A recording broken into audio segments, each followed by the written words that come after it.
Welcome.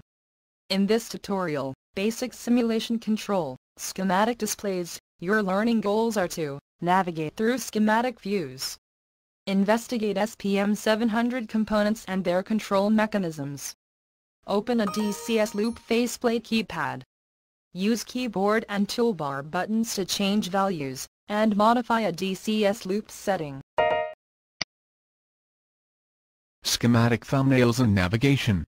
The Dynamic Simulation System, DSS 100, can simulate a complex process that needs multiple schematics.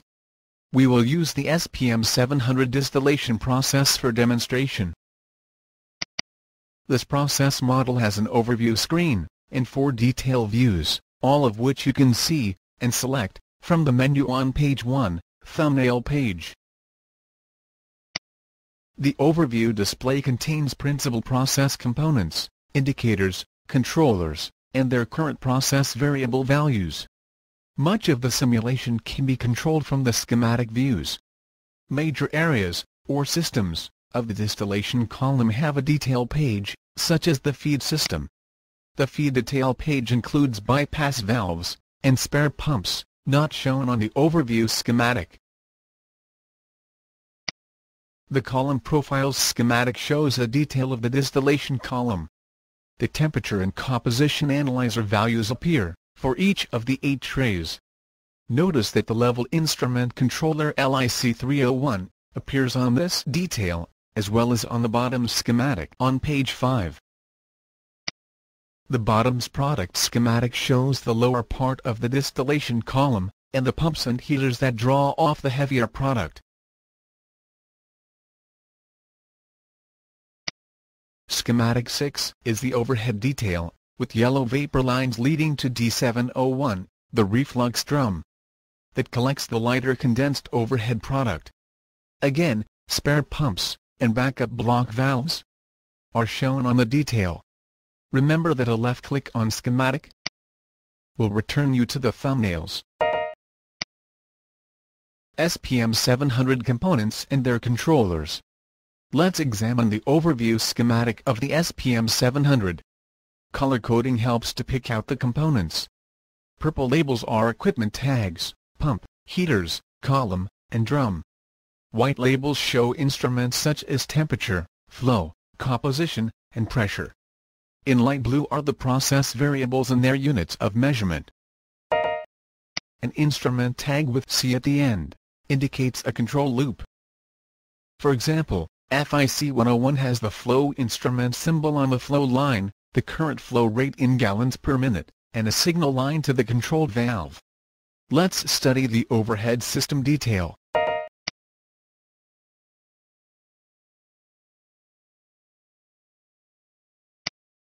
You can learn more about an instrument from its combination faceplate and keypad.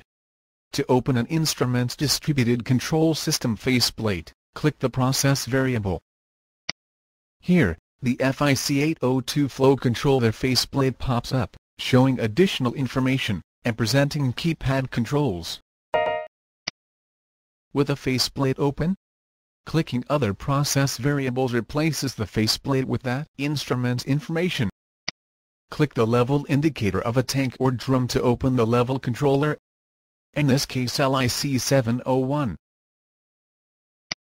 The instrument tag and label provide a navigation method to the group display that contains the instrument. For all other accounts, clicking the instrument tag navigates to the instrument detail display, which is explained in a later tutorial.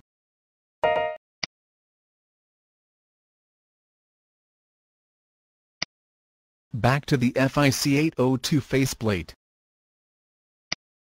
The process variable on the schematic is currently 121.3. Can you find it on the faceplate? It is underneath the setpoint value.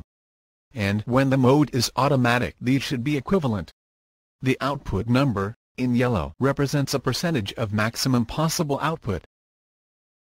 The DCS loop faceplate also shows you what mode the controller is in, manual, automatic, or cascade.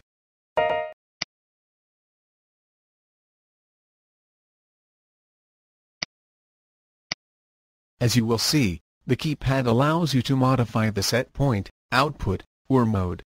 First, let's look at hand valve 601. Only the state, open, appears below the keypad. With the hand switch faceplate open, you can use the left and right arrows on the keyboard to toggle the switch. Or click on the open state to toggle it.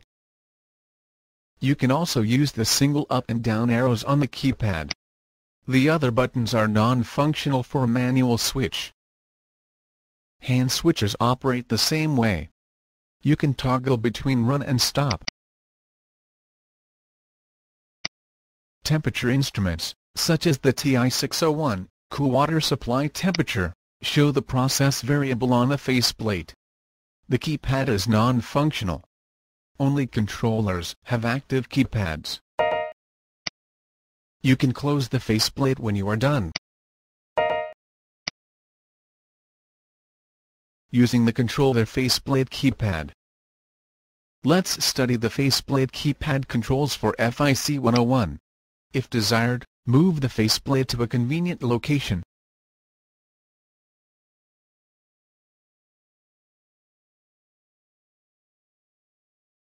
The digital readout of the process variable can only be affected by changing the controller's output %, or its automatic set point. Using the keypad in the DCS loop faceplate, you may directly change output, which is currently 29% of maximum. To do that, the controller mode must be manual. Click Out for output. Now click the ramp up or down key buttons. The single arrows change output by 2% or less.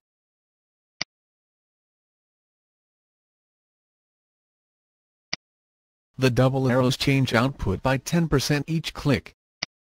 The process variable changes according to the output %. You may indirectly change output by modifying the set point. With the controller mode in auto, the change is immediate. Click SP for set point. The arrow buttons work the same way to change the value.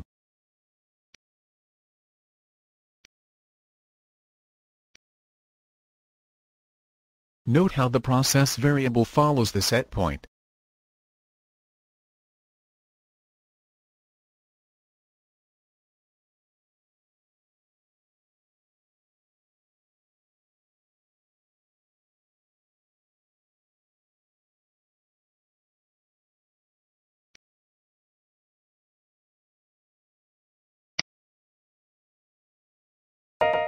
Cascade mode is only available for certain control loops.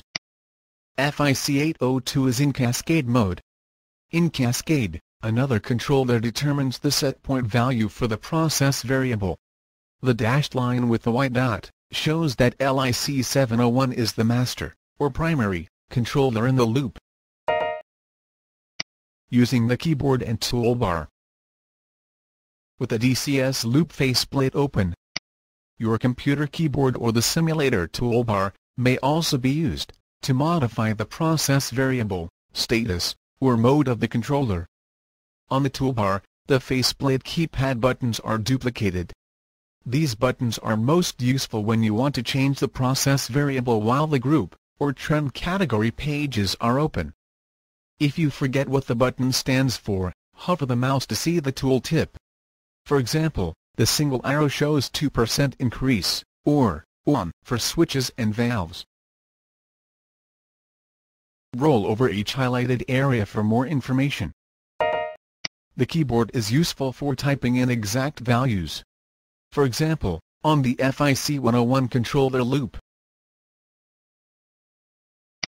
If a set point value of 242 is desired, it must be typed in. The entry field appears in the toolbar.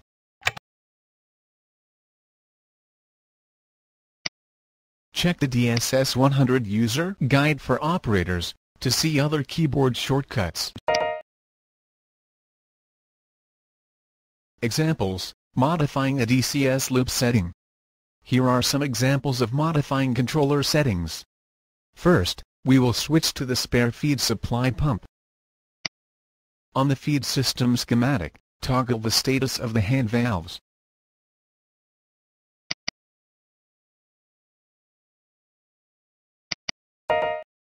Next, we decrease the feed supply flow.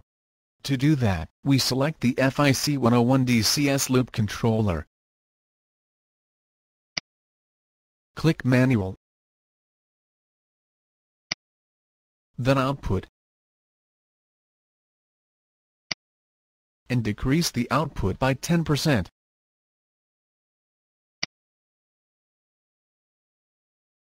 And back to Auto.